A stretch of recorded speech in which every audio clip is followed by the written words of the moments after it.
Prophet ﷺ, when he would wake up for tahajjud, for qiyam, every night, it's narrated that the first thing he would do is that he would wake up, ﷺ, and he'd step outside of his tent, and he'd look up to the sky, to the heavens, and he'd recite the ayah, إن في خلق السماوات والأرض واختلاف الليل والنهار لآيات لأولي الألباب. That verily in the creation of the heavens and the earth, and the alternation of night and day, are signs for those of deep lub, of deep coreness, of deep understanding. That's the first thing he did. The first thing he did is go outside and gaze upon the heavens and breathe fresh air and remember Allah. And remember Allah through a verse of his book that recounts the creation and the natural order and the natural alternations, the natural flow. And he's connecting to that. That was the first thing he did in the morning. You see? Sallallahu Alaihi Wasallam. He is a Nabi al-Ummi. He is the unlettered prophet. He is taught through the natural world.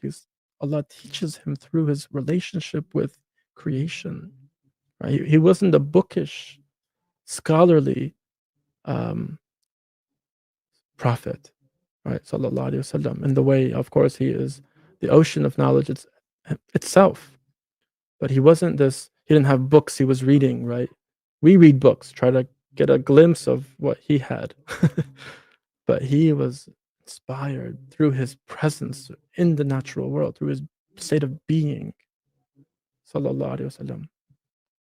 So that's the second point of knowledge. There's knowledge of Allah, the knowledge of the fitrah. And finally, the third is the knowledge of the self. Man arafa nafsahu faqad arafa rabbahu, as the great sages say. Whoever comes to know themselves knows their Lord. And so this is about inner work. This is about remembering your heart, remembering who you are, and by that, remembering who you're not. Right? Knowing the nafs. In psychology, the word in Arabic for psychology is ilmun nafs, the knowledge of the nafs.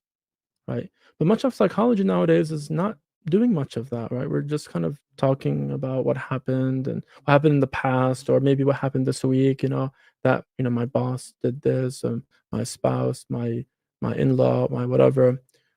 We just talk, but how many of us are taking the time to really get to know the nafs and becoming responsible and getting a handle on that dimension of us?